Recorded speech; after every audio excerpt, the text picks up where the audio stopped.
Pour commencer, est-ce que vous lisiez des bandes dessinées quand vous étiez plus jeune et qu'est-ce que vous lisiez à ce moment-là? J'ai commencé à lire de la BD, on va dire, vers l'âge de 10 ans à peu près, mais c'était pas de la BD à proprement parler, c'était plutôt des comics.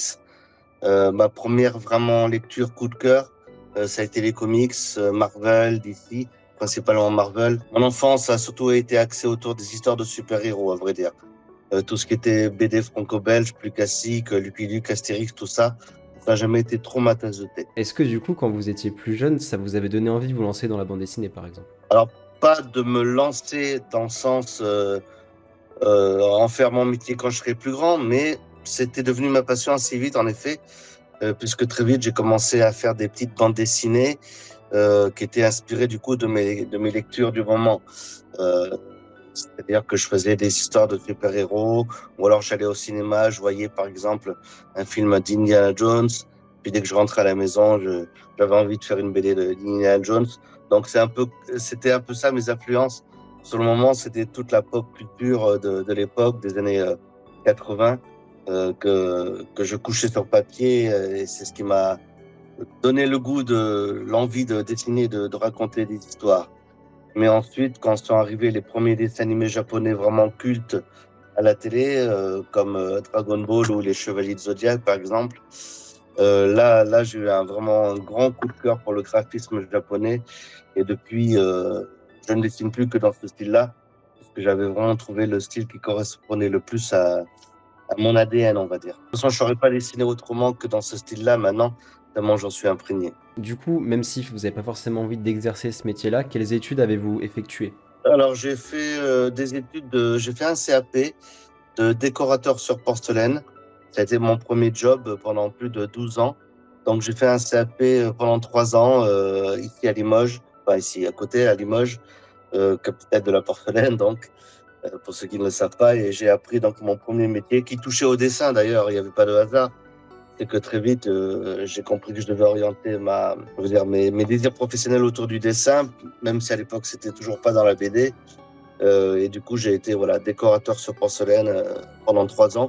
J'ai pas fait d'autres études d'art, de dessin, pas de beaux-arts, pas de cours de dessin, ni d'école de BD. Mais qu'est-ce qui Mhm. vous a décidé à un moment, ça a été quoi le déclic pour commencer à dessiner, peut-être pas forcément les légendaires, mais déjà participer par exemple peut-être à des concours ou proposer des Voilà, scénarios? il y a eu plusieurs étapes dans la partie concours, justement. C'est-à-dire qu'en 2000, je crois, j'ai participé à un concours de bande dessinée qui s'appelait Concours Tsuki Sélection Les Anges, qui était organisé par les éditions Tonkam. Les éditions Tonkam, c'est l'une des premières maisons d'édition en France à avoir publié du manga, format manga, avec sens de lecture inversé, tout ça. Donc, a vraiment été une des maisons d'édition pionnières dans le domaine. Et donc, j'ai participé à un concours de BD lancé par cette maison d'édition. Et dont le but était de créer une BD de 16 ou 32 pages sur le thème des anges. Et donc, c'est ce que j'ai fait. J'ai fait une BD de 32 pages en noir et blanc sur le thème des anges. Très influencé déjà Shingo Araki, hein, donc style Sanseiya, Chevalier de Zodiac. Et j'ai été l'un des 11 auteurs publiés, du moins imprimés, sur plus de 700 et quelques participants. Et dans le prix était d'être publié justement dans un recueil. Donc, j'ai été pour la première fois publié par une maison d'édition dans un recueil de jeunes auteurs. Ça, c'était ma première expérience. Donc, ma première vraie expérience de publication, c'était ça. Ensuite, quelques mois plus tard, la même maison d'édition, Tonkam, me recontacte et me demande si je suis partant pour faire un bout d'essai euh, pour une agence publicitaire, puisque en fait, il y avait une agence publicitaire qui recherchait quelqu'un de capable de dessiner une mascotte manga style Son Goku, Dragon Ball, pour un produit bancaire pour les jeunes, pour la BNP. Et du coup, j'ai accepté la proposition et j'ai été retenu. J'ai réalisé cette fameuse illustration publicitaire. Et là, vraiment, l'idée a commencé à trotter dans ma tête euh, que j'avais peut-être ce qu'il fallait pour en faire mon métier du dessin, proprement dit. Puisque au départ, c'était un concours où j'avais été reconnu par une maison d'édition. Et là, c'était carrément la maison d'édition qui venait me chercher pour, cette proposition de création de mascotte. Et du coup, voilà, j'ai commencé du coup à monter quelques projets de BD, des dossiers, des choses comme ça, à faire quelques planches de certains projets, mais j'avais un peu de mal à me lancer dans l'inconnu, puisqu'à ce moment-là, j'étais décorateur sur porcelaine, donc je le disais tout à l'heure, et c'était une place sûre. Ma place n'était pas menacée, quoi. Donc j'avais la sécurité financière. Et puis un beau jour, notre patron de l'époque nous a annoncé qu'il allait y avoir un plan de licenciement dans la boîte où je travaillais. Et même si je savais que j'allais pas faire partie des personnes licenciées, j'ai levé la main et j'ai demandé à en faire partie parce que je savais que c'était le coup de pied au cul, désolé pour l'expression, dont j'avais besoin pour me lancer réellement. Et du coup, je me retrouvais donc licencié volontairement. Et pendant cette période où je touchais les allocations chômage, eh ben, j'ai démarché, j'ai fait mes projets BD, manga, un peu tout et rien. C'était pas les légendaires tout de suite. C'est comme ça que je me suis lancé à démarcher les éditeurs. Mais à l'époque, je les démarchais surtout avec des BD d'horreur. C'était plus le trip BD d'horreur qui à l'époque me faisait vibrer. Et c'est parce que tous ces projets de BD d'horreur, justement, n'ont pas trouvé acquéreur que je me suis lancé. J'ai décidé de tenter le secteur jeunesse. Secteur jeunesse dans lequel je me voyais pas du tout faire carrière. Pour moi, c'était pas mon truc. Je ne savais pas si j'allais être capable de faire de l'humour ou des choses comme ça. Mais bon, je me suis lancé le défi de faire de la BD jeunesse, vu que personne ne voulait de mes BD adultes. Et c'est comme ça qu'est né le projet des légendaires, on va dire. Et donc, c'était plus un projet de désespoir, de dépit, plutôt que réellement un projet dans lequel je croyais depuis longtemps, puisque c'est vraiment quelque chose que j'ai improvisé au dernier moment, juste pour avoir quelque chose à proposer, en fait. Donc ça n'a pas été trop difficile pour commencer à écrire l'histoire, les personnages, Ah non, pas etc. du tout. Hein. En 2 semaines, c'était plié, quoi. Entre la première idée dans la tête et les 10 premières pages que j'ai envoyées à la maison d'édition, il s'est écoulé 2 semaines. Hein. Donc ça a été très très vite, mais je trouvais ça vraiment mauvais. Moi, je détestais ce que j'étais en train de faire, mais comme je n'avais pas de meilleure idée, j'ai envoyé ça aux éditeurs et il s'est trouvé que ça avait tapé à l'œil de la maison d'édition Delcourt, que je comprends toujours pas, hein, plus tard, parce que c'était vraiment très mauvais les premières pages. Mais eux, ils y ont vu quelque chose qui leur plaisait. Et pour le coup, je me suis très vite retrouvé avec un contrat pour faire cette série que j'avais pas du tout prévu de faire. Et ce qui fait que pendant 2 ans, j'avançais vraiment à tâtons parce que c'était pas du tout une histoire que j'avais creusée vraiment en profondeur. Et donc, j'improvisais beaucoup les premiers albums, en fait, parce que je savais pas du tout où j'allais côté histoire. Je savais pas si j'allais continuer là-dedans parce que les 2 premières années, je savais pas si ça marchait, les légendaires. Donc, à tout moment, je me disais, ça se peut, c'est le dernier album, ça sert à rien que je me creuse davantage. Finalement, ça a continué, mais à l'époque, j'en savais rien. À ce moment-là, vous avez déjà publié du coup des tomes avant. Ça avait déjà commencé à publier.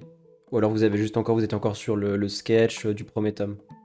Non, non, non, ça s'est tout enchaîné très rapidement. À partir du moment où j'ai signé pour le premier tome, j'ai enchaîné les 4 premiers en 2 ans, quoi. En tant que lecteur, du coup, je me rends bien compte qu'il y a déjà des éléments d'histoire avec le gardien notamment qui apparaît dès le premier et deuxième tome, puis le Créa Chaos dans le troisième, quatrième. Puis quand avez-vous prévu tout le lore? J'ai tout improvisé, hein. Comme je disais, parce que comme c'était pas une série que j'avais en tête depuis longtemps et que j'ai vraiment, quand j'ai envoyé les 10 premières pages des légendaires aux éditeurs, j'étais incapable de vous dire ce qui allait se passer à la 11e, en fait.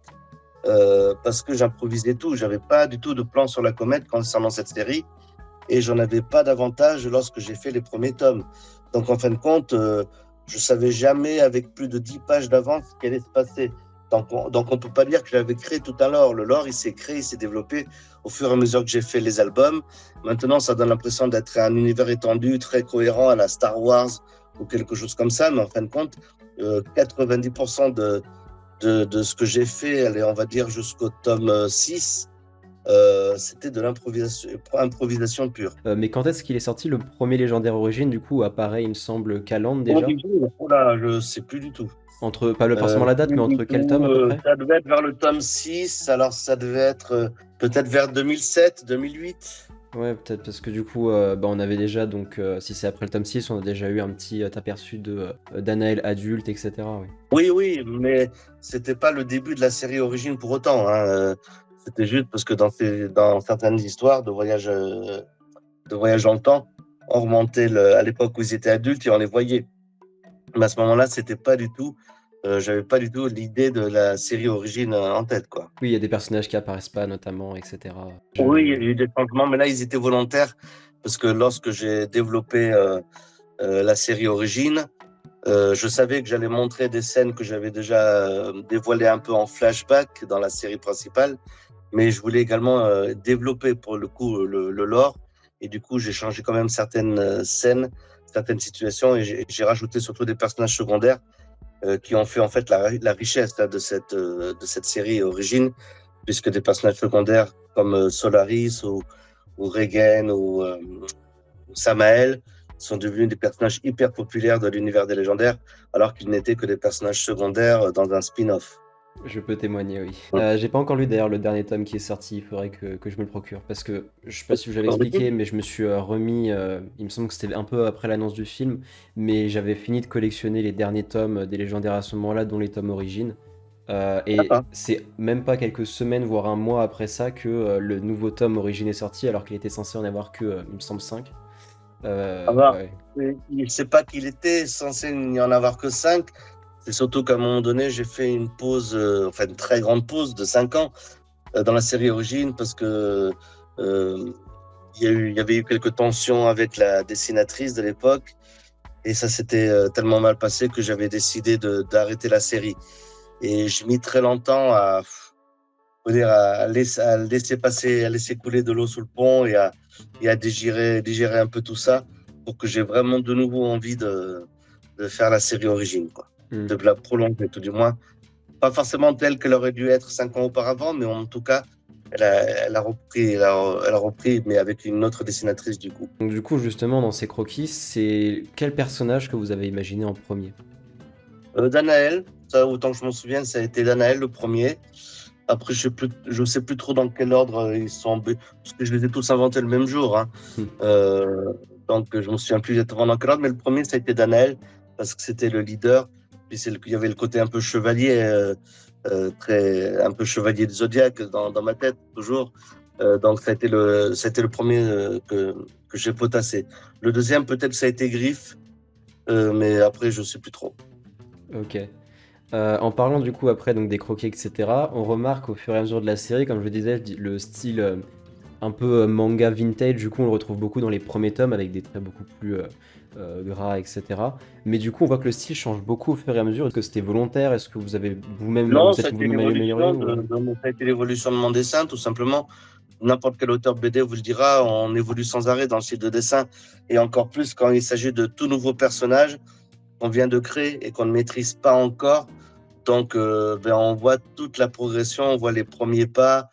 C'est un peu bancal, c'est pas très symétrique. On se cherche encore, on tâtonne, et ça, pour le coup, c'est flagrant dans les deux premiers tomes.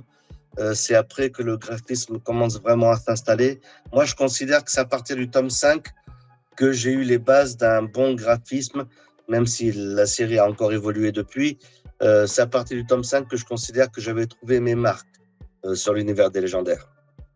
Ok, Autant graphique ok. que scénaristique. Est-ce que vous vous souvenez ce qui vous a inspiré les spin-offs? Peut-être pas tous, mais ceux qui vous ont marqué ou qui vous intéressent. Pas grand-chose en particulier et tout à la fois, parce que, comme je disais, c'est surtout ma pop culture qui m'influence.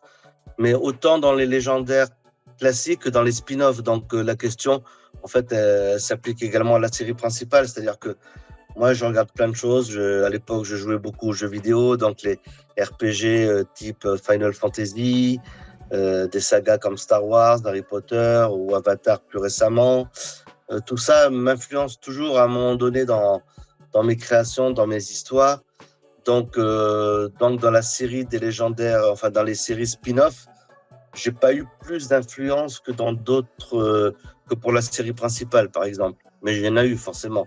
Elles sont toutes plus ou moins conscientes, c'est ça le truc. Mais c'est vous qui avez voulu les créer, je prends par exemple Ah les oui, oui, légendaires oui, oui, Parodia, etc. oui, de tous les, comment dire. toutes les séries dérivées, il n'y a que les légendaires sagas qui n'a pas été de mon idée. Les légendaires sagas, c'est l'adaptation manga de la série principale. Et là, c'est le dessinateur lui-même, Guillaume Lapère, qui a eu l'idée qui nous a proposé, est-ce que ça vous dirait pas de faire une version manga des légendaires? Et c'est vrai qu'avec l'éditeur, on n'y avait pas pensé, puis on y a réfléchi.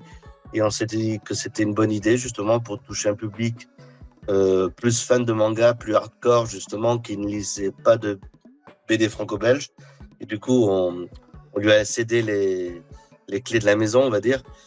Pour toutes les autres séries, c'est moi qui ai pris la décision, même si pour chacune d'entre elles, les raisons sont un peu différentes. La série des légendaires origines, par exemple, donc le premier spin-off, est venu du fait que les fans voulaient vraiment qu'on revoie, ils étaient pressés de voir les légendaires adultes, en fait. Et sauf que moi, dans la série principale, c'était pas possible, puisque le but des légendaires dans la série principale étant de devenir adulte, si je le faisais, c'était pour moi la fin de l'histoire, quoi, la fin de la série. Donc je voulais pas précipiter ce moment-là. Et du coup, m'est venue l'idée de raconter plutôt les origines des légendaires et de raconter leurs premières aventures lorsqu'ils étaient adultes. Ça, c'était pour les légendaires origines. Ensuite est venue l'idée des légendaires parodia, qui est arrivée à un moment donné où la série principale et la série origine devenaient de plus en plus sombres, de plus en plus sérieuses, et avaient un peu perdu le côté fraîcheur, humour des premiers tomes. Et du coup, c'est là que j'ai eu l'idée de faire cette série parodique. C'était vraiment comme ça que je voyais la BD à ce moment-là, de faire une parodie des légendaires, mais officielle, c'est-à-dire pas forcément réalisée par moi, mais tout du moins dirigée par moi à ce moment-là. Puis petit à petit, les autres spin-offs sont venus se greffer, chacun pour des raisons différentes, mais toujours en me demandant si ça allait apporter quelque chose en plus. C'était pas pour comment dire, pour bourrer la machine, hein. C'était pas pour dire je vais inonder les rayons avec des séries des légendaires. C'était vraiment à chaque fois, genre, il manque une série comme ci, il manque une série qui raconte ça. Et à chaque fois, donc, ça a donné l'objet d'une nouvelle série. Ok, et du coup, toujours en rapport avec les spin-offs, vous avez parlé du coup de l'illustratrice des origines, j'ai pas forcément m'attarder plus dessus, surtout si ça vous affecte encore, mais est-ce que vous vous souvenez un peu comment est-ce que vous avez rencontré les différents dessinateurs et dessinatrices, ou est-ce que c'est toujours Oui, la maison d'édition à qui vous peu les près, proposait? autant que je me souvienne, pour Nado, donc la première dessinatrice de Légendaire Origine, c'est sur Internet que j'ai trouvé son blog à l'époque où elle publiait quelques dessins. Et je l'ai contactée via les coordonnées qu'elle avait dessus. Je lui ai fait faire des tests, des planches tests. Et ensuite, on a fini par signer et on a fait quelques tomes ensemble. Pour Jessica Young, il me semble que c'était aussi à peu près de la même manière, même si à l'époque, j'avais un petit peu prospecté également dans les conventions type Japan Expo, tout ça, à la recherche de jeunes illustrateurs qui n'avaient pas été publiés, mais qui possédaient malgré tout un certain talent. Et du coup, c'est un peu comme ça que j'ai démarché, mais je crois que c'est également sur Internet que je suis tombé sur le travail de Jessica Young. Et après, pour les autres dessinateurs, ça a été différent parce que c'était plus des dessinateurs un peu plus confirmés, on va dire, qui du coup faisaient partie de mes collègues de travail, mes confrères, on va dire. Ok. À partir de quel tome, en fait, vous avez commencé à apprécier dessiner légendaire, et du coup, est-ce que vous avez déjà eu envie d'arrêter au final? Euh, Moi, j'ai commencé vraiment à me sentir à l'aise dans l'univers des légendaires avec le tome 5 de la série principale. Donc, c'est là que je me suis dit, OK, j'ai trouvé mes marques, ça y est, ça me plaît de faire ça. J'avais trouvé le bon équilibre entre mon niveau de dessin, mes exigences scénaristiques et surtout mon engouement qui avait mis longtemps à se mettre en place pour faire les légendaires, parce qu'au départ, je voulais pas faire ça, donc ça se ressentait un petit peu malheureusement dans les premiers tomes. Et c'est vraiment à partir du tome 5 que je me suis dit, ouais, là, je tiens quelque chose, il faut vraiment que que je vois jusqu'où je peux aller avec ça. Et c'est vraiment à partir de là que la série a pris son envol. Puis ensuite est venu le tome 10, où j'ai donné un virage très prononcé dans la série en y apportant des éléments très dramatiques, très épiques, même de la violence. Et là, ça a donné le tome 10, qui a propulsé vraiment les légendaires dans le top des ventes livres et BD. C'est devenu un best-seller. Et depuis, là, ça n'a pas démenti, quoi. Le cycle d'Anatos, évidemment, c'est le favori de beaucoup de femmes, dont moi d'ailleurs. C'est à partir du tome 5 que vous avez commencé à élaborer tout le lore. Donc, comme je disais, il y a Calandre, évidemment, qui est le. Pas tout le lore, c'est-à-dire que même encore jusqu'à maintenant, il y a toujours une partie improvisation dans mes histoires. En fait, quand je commence un nouvel album, j'ai le gros de l'histoire en tête, j'ai le début, le milieu, la fin, et je meuble beaucoup en attendant. Entre chaque scène principale. Donc, il y a toujours une partie improvisation où je développe un peu les histoires à venir. J'ai un album d'avance en tête en général quand je travaille comme ça, mais il y a toujours il y a toujours quand même une partie d'improvisation. Donc, même si mon univers maintenant est un peu plus solide et un peu moins improvisé, il y a quand même toujours une partie de mon travail, et j'aime bien fonctionner comme ça, où je décide de certaines choses au dernier moment. Mais à partir de quel moment, du coup, vous avez commencé à relier? Parce que, encore une fois, comme je vous disais, c'est que l'idée d'un. À partir de quel moment on a Non, je veux dire l'impression pour que tout est relier relié les. on a l'impression que tout est relié parce que je suis passé dans l'art de le faire croire. Mais c'est pas le cas, hein. Calandre, par exemple, quand elle apparaît pour la première fois dans la série et qu'on découvre au fur et à mesure de l'avancée de l'histoire qu'elle a été à l'origine de tout, celle qui a fait les ramifications entre tous les personnages, toute l'histoire, elle avait tout modelé l'univers selon ses souhaits dans un but précis. On a l'impression que tout était pensé d'avance, que c'était tout ficelé, mais pas du tout. En général, je fonctionne un peu à l'envers, c'est-à-dire que je pose quelque chose et après j'essaie d'expliquer pourquoi. Donc moi-même, souvent quand je crée quelque chose, je ne sais pas encore ce que ça va être, mais à moi de trouver, et ça va me donner un challenge. Quand j'ai créé Calandre et que je l'ai fait apparaître pour la première fois dans la série des légendaires, j'avais quasiment rien établi sur elle à ce moment-là, quoi. C'est au fur et à mesure que m'est venue cette idée du fait qu'elle voit le futur et qu'elle peut le modifier, et qu'elle est là depuis des milliers d'années à fomenter un plan de vengeance. Tout ça, c'est venu au fur et à mesure de l'histoire, mais en fait, c'était pas prévu. C'est pas autant, en tout cas, que les gens ont l'air de le penser à la lecture. Donc, il y a pas vraiment un moment où tout s'est mis en place. C'est que je suis de plus en plus habile pour faire croire aux gens que tout est en place, en fait. Mais surtout aussi avec, par exemple, comme je disais, l'apparition de personnages, on va dire, importants, qui sont après expliqués, donc le gardien, le Créacao notamment, qui du coup donnent en effet l'impression que dès le début, il y avait au moins une idée, donc c'est très bien joué pour le coup. Non, pas du tout. Si je prends l'exemple de mon personnage préféré de la BD des légendaires, qui est Shundé, qui est un des personnages secondaires, en fait, au départ, quand je l'ai créé, elle était censée mourir dans l'histoire où elle apparaissait. Je n'avais pas prévu du tout qu'un jour elle reviendrait et tout ça. Donc, mais comme je me suis attaché au personnage au fur et à mesure de l'histoire, et finalement, j'ai changé la fin de l'histoire pour qu'elle survive et que je puisse un jour la faire revenir. Mais j'ai mis longtemps à trouver la bonne histoire pour la faire revenir. Donc, des fois, je me pose des challenges qui me faciliteraient beaucoup plus la vie si je ne me les imposais pas, en fait. Mais pour le coup, ça reste quand même très, très stimulant de travailler comme ça. C'est-à-dire que je pose un truc et à moi après de l'expliquer, quoi. Donc, j'y arrive plus ou moins bien, hein, c'est pas toujours une grande réussite, mais c'est comme ça que je fonctionne. En parlant du coup de Shundé par exemple, avec le fait que ça, je trouve ça très très drôle quand j'ai relu la globalité, enfin la totalité du coup des légendaires à ce moment-là, j'ai pas encore continué la suite, qui sera d'ailleurs ma question après. Le fait que les personnages meurent au moins peut-être 5-6 fois dans la série, je trouve ça toujours très drôle. Surtout pour une BD jeune, on va dire justement. Ouais, j'ai certainement un peu abusé de la chose, mais ça me vient vraiment des séries à la Dragon Ball et à Chevalier de Zodiac, où les personnages mouraient, revenaient et ainsi de suite.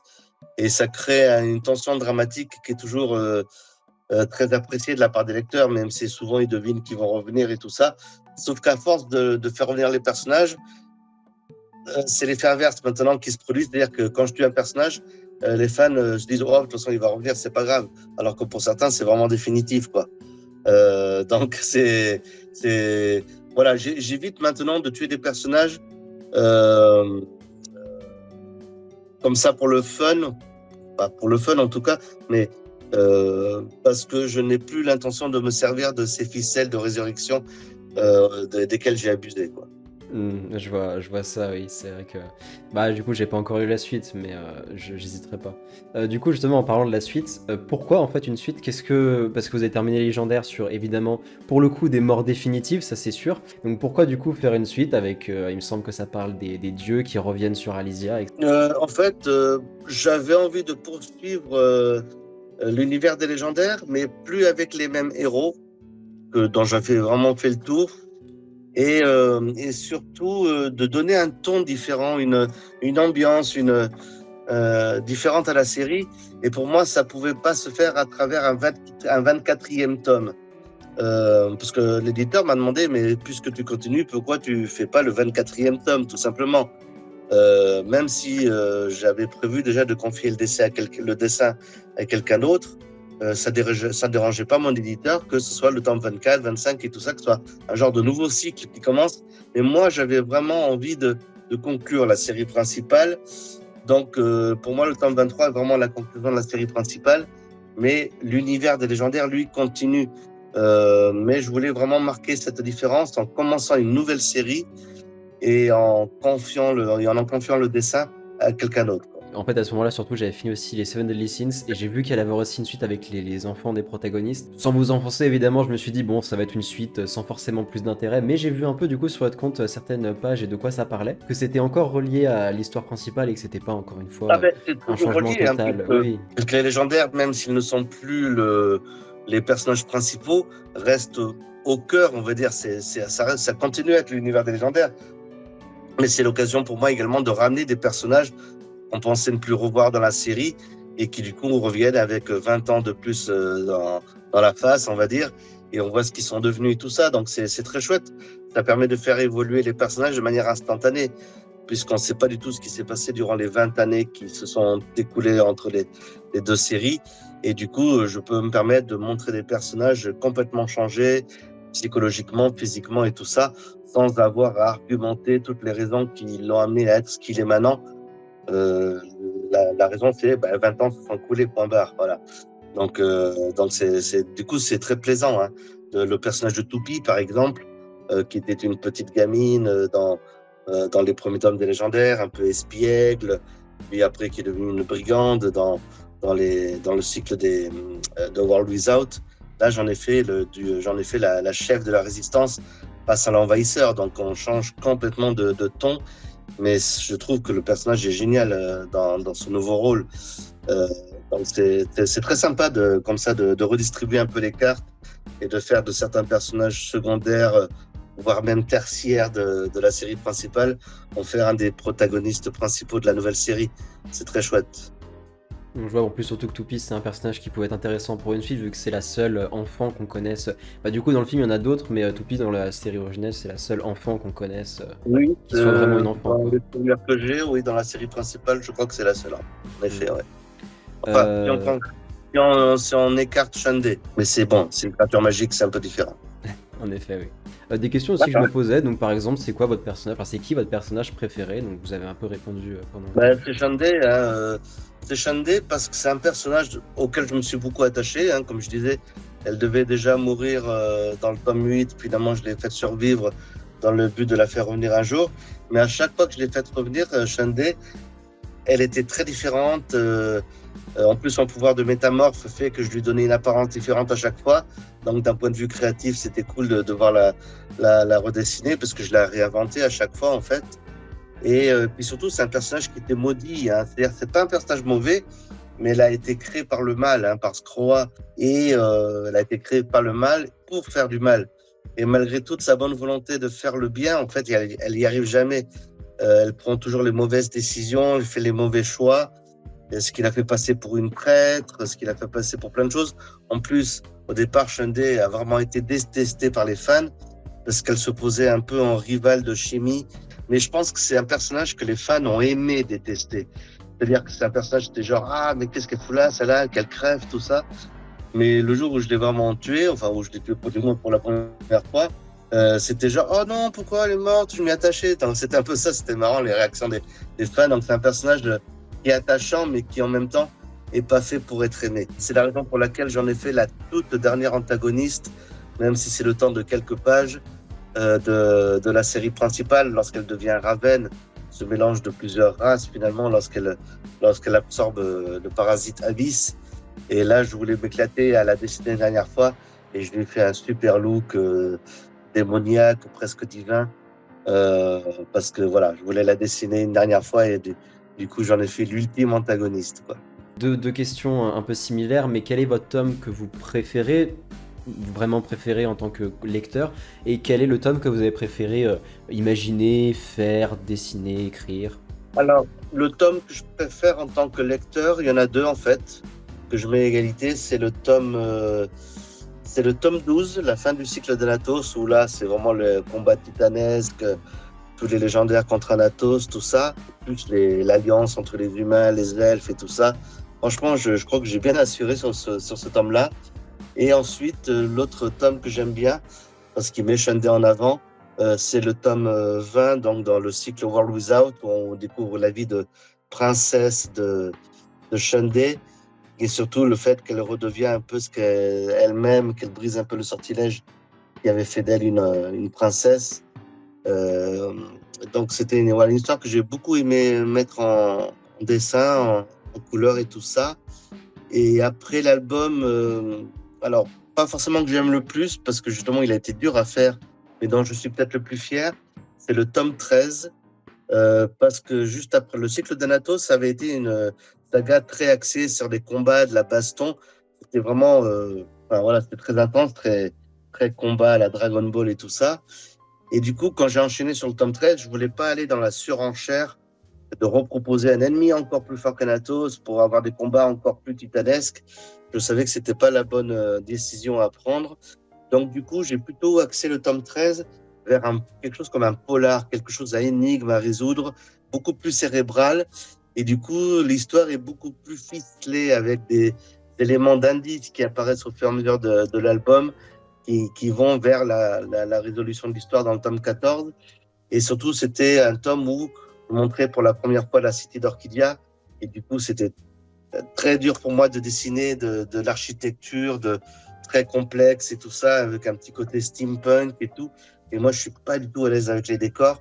Mais là, j'ai dû me forcer parce que justement, l'univers du royaume d'Orchidia était rempli de ce genre d'architecture auquel il a fallu que je me fasse. Voilà. Et puis en plus, Orchidia, c'est aussi l'endroit où se passent les principales actions dans le film. Et du coup, là, ça va être la Exact. dernière partie de l'interview avec le film. Donc, comme je vous l'ai dit, je suis allé le voir en avant-première. J'en ai même fait un post, etc. Voilà, donc d'aller voir le film. Et je sais que vous avez dû passer un week-end entier pour les avant-premières. Donc, depuis quand est-ce que vous rêviez ou est-ce que vous avez imaginé d'adapter les légendaires sur le grand écran? Bah déjà, c'est pas venu de moi, l'envie de l'adapter au cinéma, hein. C'est la production, la pan-européenne, et plus précisément la productrice, Nathalie Gastaldo, qui est venue nous voir, qui est venue nous voir chez Delcourt, aux éditions Delcourt. Coup de bol, j'étais à ce jour-là sur Paris, et qui a demandé ben, si les droits d'adaptation cinématographique des légendaires étaient libres et si on pouvait les négocier, quoi. Donc l'envie est même pas venue de moi. Moi, à l'époque, j'avais peut-être plus envie de séries animées, mais on en avait déjà eu une en 2017 qui avait floppé, hein, faut le dire carrément, hein, Ouais, c'est plus produite axé par jeunesse, oui. TF1. Voilà. Et moi, je voulais surtout pas renouveler cette expérience-là qui a été un peu décevante, un peu frustrante. Et quand la productrice a commencé à dire qu'elle voulait adapter les légendaires au cinéma, à ce moment-là, c'était même pas encore question d'un film animé.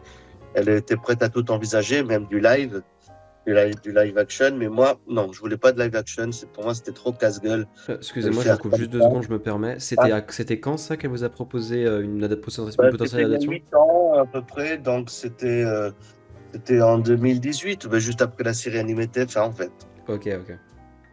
Oui, du coup, à peu excusez-moi, je près, laisse continuer sur... à un an près. Et du coup, voilà, comme il y a eu l'expérience de la série animée qui s'était pas bien passée, en fait, tout de suite, j'ai posé mes conditions qui étaient, ben, ok, mais alors par contre, on fait pas un truc pour les tout petits. On fait un truc vraiment avec du drame, de l'intensité, de l'émotion. Alors pas autant que dans les BD, évidemment, c'était pas possible, mais je voulais que ça respecte vraiment l'esprit de la BD cette fois-ci et qu'on n'aille pas vers un truc trop mièvre, quoi. parce que les légendaires, c'était plus que des bouilles mignonnes. Il y a une profondeur dans les intrigues et tout ça que je voulais absolument retrouver dans le film. Et ça, à partir du moment où on a été d'accord sur ces éléments-là, les choses se sont enchaînées après. Ça a mis longtemps à se faire, hein. Le temps de négociation, déjà, ça a mis 2 ans. Puis il y a eu le Covid, il y a eu plein de petites merdouilles, on va dire, ici et là, durant la production, qui ont fait que ça a pris du retard.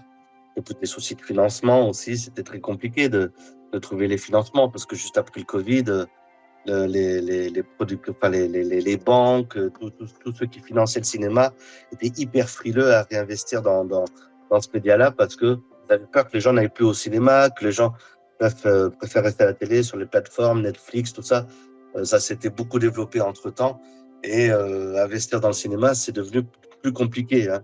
On peut mettre moins d'argent qu'avant dans le cinéma, alors que les choses coûtent plus cher, paradoxalement. Oui, mais ça c'est quelque chose aussi, par exemple, bon, je prends un exemple de ma génération encore une fois avec Ninjago, je sais pas si vous connaissez, Oui, oui. qui du coup a eu une fin d'animé, j'ai absolument pas regardé les dernières saisons, et du coup qui allait proposer actuellement, il me semble, une série Netflix qui serait plus sérieuse, on va dire, qui serait adaptée du coup pour un public qui a grandi aussi. Ça c'est quelque chose qui a beaucoup d'adaptations, qui ont beaucoup de mal à comprendre. C'est Et j'avais possible, un peu peur pour les c'est pas légendaires, de me dire que possible. ça allait être Ouais, quelque chose de très mièvre, justement, non, non, très alors enfantin. forcément, les fans hardcore qui ont une vingtaine d'années maintenant vont trouver que c'est trop humour, hein. Sans doute vont trouver que c'est encore trop pour les enfants, mais fallait faire face à une certaine réalité des choses, hein.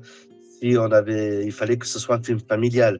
Il fallait que les parents et les enfants puissent aller le voir ensemble également, parce que ne serait-ce que pour des soucis de rentabilité, quoi. C'est un film qui a coûté assez cher.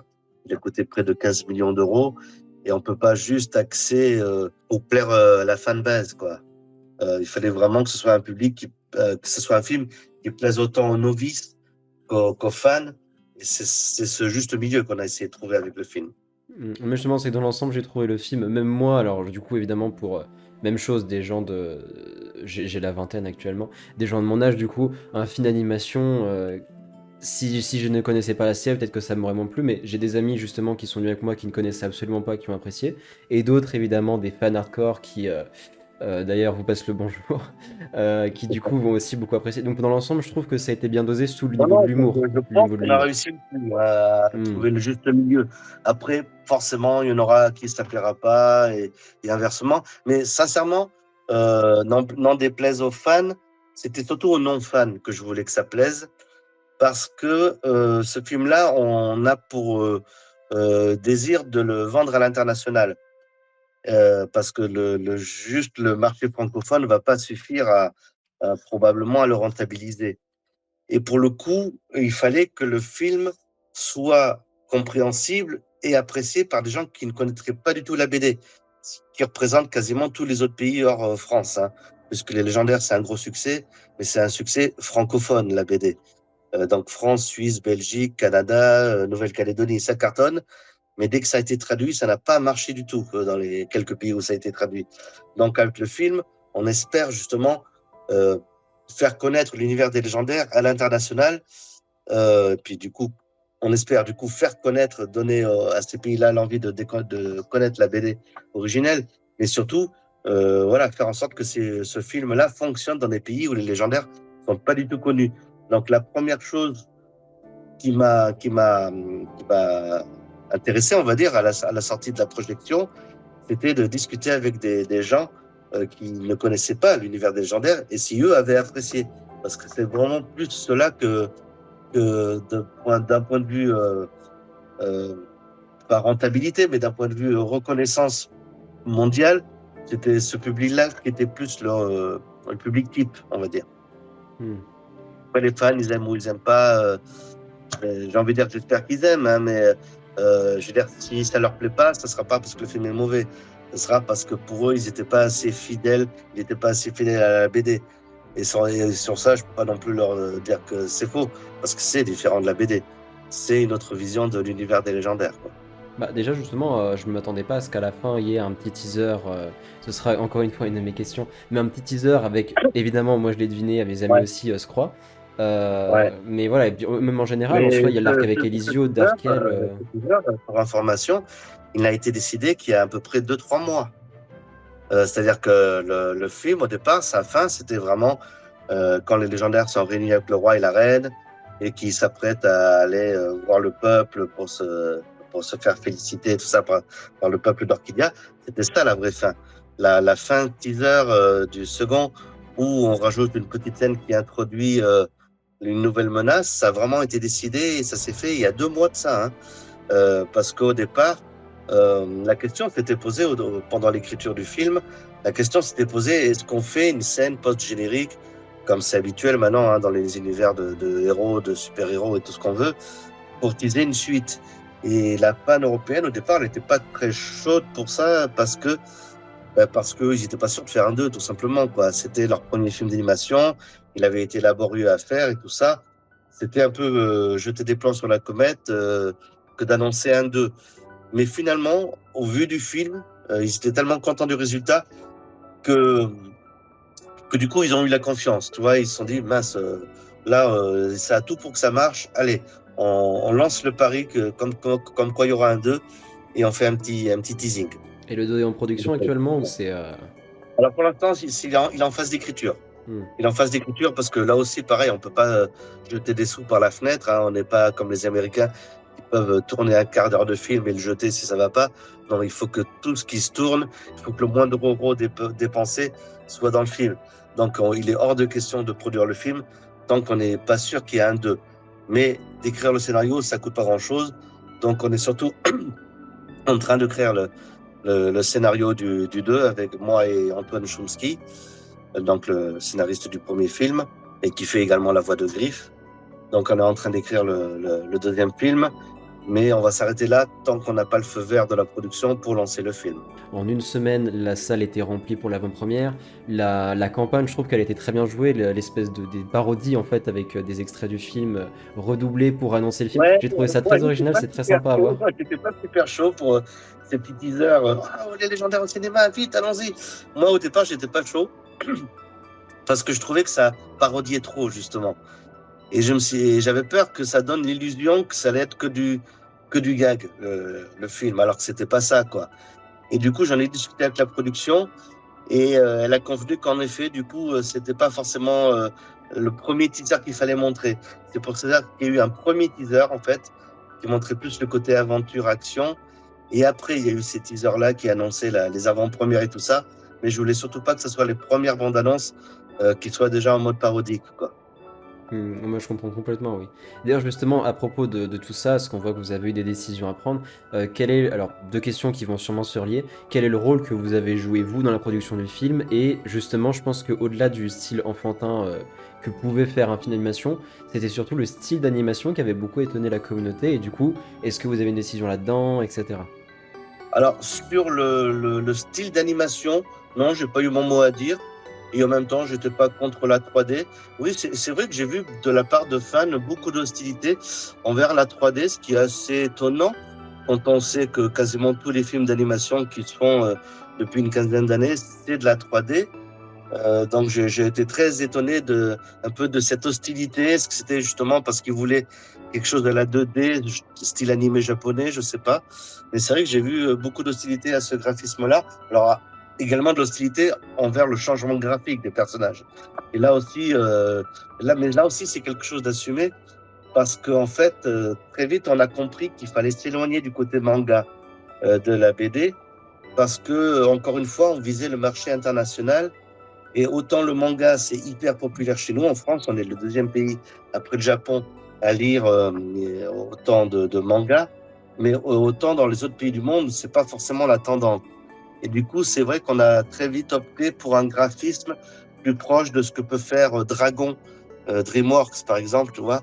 Et très vite, c'est un peu devenu, Dragon est devenu très vite un peu la référence technique, qualitative qu'on voulait atteindre avec les légendaires.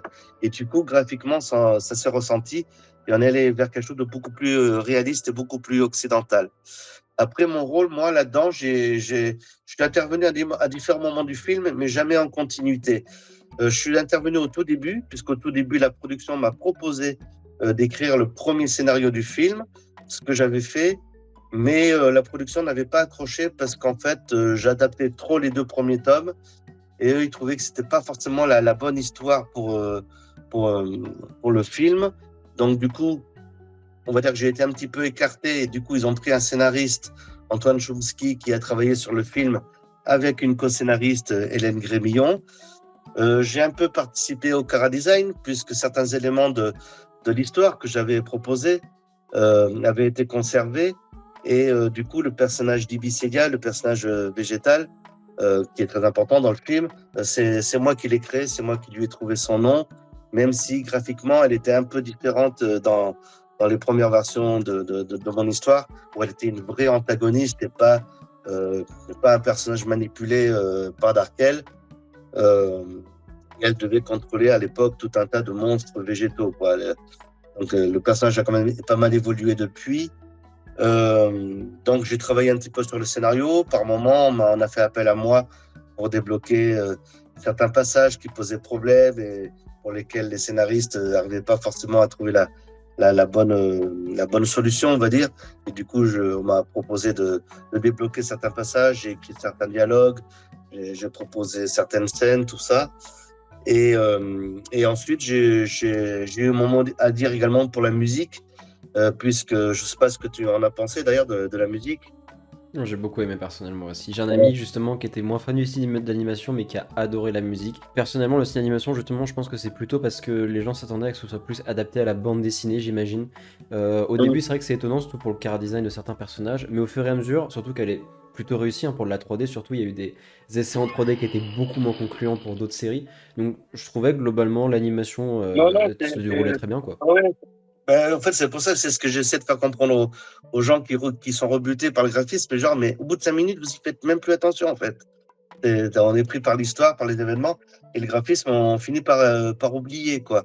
Euh, et la musique, donc voilà, je suis content que vous l'aimiez, parce que justement, Cécile Corbel, donc, qui a composé la musique du film, et qui avait déjà composé pour le cinéma, puisqu'elle avait composé la musique d'un des films des studios Ghibli.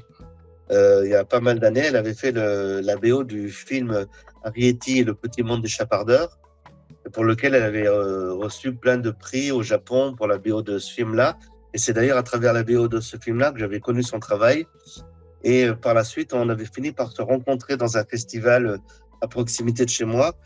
Et donc, on avait fait connaissance et on s'était dit qu'on travaillerait un jour ensemble d'une manière ou d'une autre, parce qu'elle était très intéressée de travailler dans des domaines qui sortent de sa zone de confort, parce qu'elle fait déjà de la musique, elle fait déjà des albums, mais c'est très différent, hein. C'est beaucoup plus folklorique, régional, celtique, c'est plus quelque chose d'ancré hein, dans les légendes arthuriennes, des choses comme ça. À l'époque, je lui avais proposé de composer le générique de début du dessin animé TF1. Et, euh, et en fait, TF1 n'avait pas du tout aimé sa chanson, et du coup, ça n'avait pas été retenu pour le générique. Mais on s'était toujours dit voilà, qu'on finirait par bosser ensemble. Et quand le projet du film a commencé à se mettre en place, ben, j'ai demandé à Cécile, est-ce que ça te dirait, par exemple, de composer une chanson? Parce que pour moi, je n'imaginais pas plus qu'une chanson. Mais est-ce que ça te dirait de composer la chanson de générique de fin du film? Et elle a dit qu'elle était tout à fait partante. Et du coup, quand j'en ai parlé au réalisateur, je lui ai dit, écoute, je ne sais pas si vous avez déjà quelqu'un pour faire une chanson à la fin du film et tout ça, mais je connais quelqu'un qui compose et tout. Puis le réal me dit, attends, c'est pas Cécile Corbel? Puis moi, je lui dis, bah si. Et là, il me dit, mais ça fait des années que je bosse avec elle. Donc c'était vraiment un alignement planétaire, quoi, qui a fait que en fait, ça a très vite matché entre le réalisateur et Cécile Corbel, et au point que finalement, elle a fait toute la BO du film, quoi. La BO sortira normalement pour la sortie du film en CD et vinyle. Répondant à la question, qu'est-ce que je fais d'autre dans le film? Maintenant, c'est plus sur la promo que je travaille, puisque récemment, j'ai participé au partenariat de la banque Crédit Mutuel, qui est partenaire du film avec la production. Maintenant, je suis plutôt impliqué sur la partie production, vu que la partie film maintenant est terminée. Voilà un peu les aspects qui m'ont concerné durant le film. Je voulais revenir aussi, du coup, vous avez parlé du fait qu'il y a moins de 2 mois, vous avez fait la scène teasing, mais ça compte Ouais. aussi justement la cité jaguarienne. Est-ce que ça aussi, le petit plan qu'on voit quand Griff part, il me semble, à la poursuite d'une des bestioles, on voit un plan sur les ruines de la cité, du coup ça aussi ça a été rajouté sur la fin ou c'était déjà prévu Non, non, c'était déjà dans le film. C'était pas dans le but de teaser une suite. C'était juste dans le but de dire merde, il était pas loin de parce qu'il recherchait donc des traces de civilisation de son peuple. Et, euh, et en fait, c'était juste pour montrer ben, en fait, qu'il était à une centaine de mètres quoi, Hmm. des ruines. Il est passé à côté.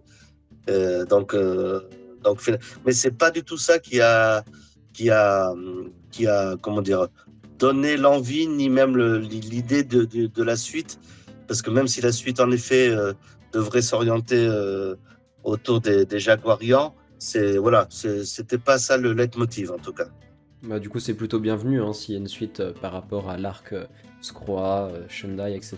Alors, ça peut encore changer 10 fois d'orientation hein, d'ici là, hein. Mais pour l'instant, c'est ce qu'on étudie, quoi. Et du coup, j'ai déjà un peu ma réponse, mais dans l'ensemble, comment vous trouvez le film, le résultat, est-ce que vous êtes satisfait? Ben, je l'ai trouvé fabuleux, mais le truc, c'est que ça a presque été une surprise pour moi de le découvrir, parce qu'en fait, le film, je l'avais jamais vu en entier avant l'avant-première, hein. Mais j'en avais vu des bouts ici et là. J'avais été assisté aux séances de doublage. Ah oui, tiens, ben, ça aussi, pardon, c'est un truc que j'ai pas abordé. Mais dans le doublage aussi, j'ai eu mon mot à dire, puisqu'il y a certains comédiens que je voulais vraiment avoir pour doubler et que j'ai pu avoir, enfin, que j'ai pu avoir, on va dire, dont mon avis a été pris en compte pour travailler sur le film, comme Dorothée Pousseau, qui fait Chamira ou Christophe Lemoine. Donc ça, voilà, il y a plein de comédiens, ça a été très chouette d'assister aux séances de doublage, d'ailleurs, que je voulais, que j'avais proposé et qui ont été pris du coup pour le film, c'était vraiment très chouette. Voilà, et comme je disais, oui, voilà, comme je disais, donc j'avais pas vu le film encore en entier, mais j'en avais vu, allez, 80% à différentes étapes, hein. J'avais vu l'animatique, j'avais vu pas mal d'extraits de doublage du film durant les séances de doublage, j'avais été assisté à des réalisations de scène, enfin, voilà, j'avais vu plein d'extraits, plein de trucs comme ça, plein de vidéos promotionnelles. Et dans l'ensemble, j'avais vu à peu près 80% du film. Mais il n'y avait pas encore eu le mixage sonore, il n'y avait pas eu l'étalonnage des couleurs, des lumières et tout ça. Et le réalisateur me disait, tu vas voir, tu vas être surpris, tu vas redécouvrir le film en fait. Et c'est ce qui s'est passé. C'est-à-dire que déjà de le voir en HD sur un grand écran, et non pas sur un écran PC, déjà ça change pas mal les choses. Mais surtout, tous les effets finaux, sonores, visuels étaient finis, étaient aboutis. Et je mesurais pas à quel point ça changeait vraiment l'ambiance d'un film en fait. Et du coup, je pense à la scène de début, lorsque Elisio libère Darkel sans le vouloir. Et, il y a tout l'intérieur de la maison qui crépite d'électricité. Il y a des éclairs un peu partout. Et le bruit que fait les éclairs en crépitant, on a vraiment l'impression que si on se prend un coup de jus, on est mort, quoi. On a l'impression que c'est vraiment très puissant, ces éclairs-là. Et d'un point de vue sonore, c'était très impressionnant. Donc oui, moi, le film, je l'ai kiffé. Parce que, je savais déjà qu'il allait être bon, parce que je savais ce que ça allait raconter, je savais que la réalisation, l'enchaînement était au point, mais vraiment avec tous les petits éléments comme ça qu'on rajoute à la fin, et qui font toute l'immersion d'un film, en fait, toute l'ambiance sonore, le mixage et tout ça, waouh, je l'ai vraiment redécouvert, quoi. Pour la suite, qu'est-ce que vous avez de prévu? Pour le film, pour la bande dessinée, pour les spin-offs? Bah, prévu maintenant, bah, ça va être dans l'immédiat, ça va être la promotion du film, puisque le film sort vraiment fin janvier. Donc d'ici là, et sans doute durant les semaines qui vont suivre, je vais être pas mal impliqué dans la promo du film. Alors je ne sais pas encore dans quelle mesure, parce que c'est des choses qui n'ont pas encore été bien définies en termes de promotion, mais il va y avoir pas mal de choses autour de ça. Et à côté de ça, j'ai envie de dire qu'après, c'est mon quotidien. Le reste c'est faire les storyboards, les scénarios, les chara-design des séries à venir, des albums à venir. Donc là, je travaille sur le prochain tome des légendaires Résistance. Ensuite, il va falloir que j'enchaîne avec les chroniques de Darkel, avec Origine. Donc, le reste est un peu de la routine, quoi. Voilà. Ah si, j'ai peut-être une question que je me pose, parce que évidemment, moi j'ai mon idée là-dessus, mais les personnages vont du coup beaucoup changer, que ce soit en chara design et aussi parfois en caractère du coup. Donc, avec le film, quel est le personnage que vous avez préféré et peut-être celui que vous aimez le moins du coup? Alors, celui que j'ai le préféré, c'est peut-être Chimie, parce que c'est celle bah, qui du coup ressemble plus peut-être à celle de la BD. Elle a les yeux un peu comme ça en amande, grand ouvert. Et puis son look auquel j'ai participé, d'ailleurs, je le trouve vraiment très réussi. Et je trouvais que ses répliques faisaient vraiment mouche. Je trouvais qu'elle avait vraiment d'excellentes réparties, d'excellents dialogues. Puis c'est un personnage qui réfrène un peu ses sentiments et tout. Et ça, c'est toujours super intéressant à doubler. Pas doubler, enfin à voir doubler en tout cas. Celui qui m'a le plus surpris, un peu décontenancé au départ, c'était Razia. Non pas graphiquement, mais à cause de ce trip un peu je suis un lac, je suis peace and love, euh, discutons avant de se battre et tout ça. Ça m'a beaucoup choqué au départ parce que Razia, il est quand même un peu plus bourrin dans la BD et d'en faire un non-violent, au départ, je trouvais que ça ne respectait pas le personnage et que ça allait pas dans le sens d'en faire une bonne histoire. Et en fait, au fur et à mesure de l'avancée du scénario, je m'y suis fait. Et en voyant les réactions des gens dans les salles et puis les commentaires que j'ai eu également, je me suis rendu compte qu'en fait, ça avait fait mouche, cet aspect-là tout nouveau du personnage, en mode de non-violence. Ça avait fait beaucoup rire les spectateurs et je me suis dit, bah, finalement, c'était une bonne idée alors.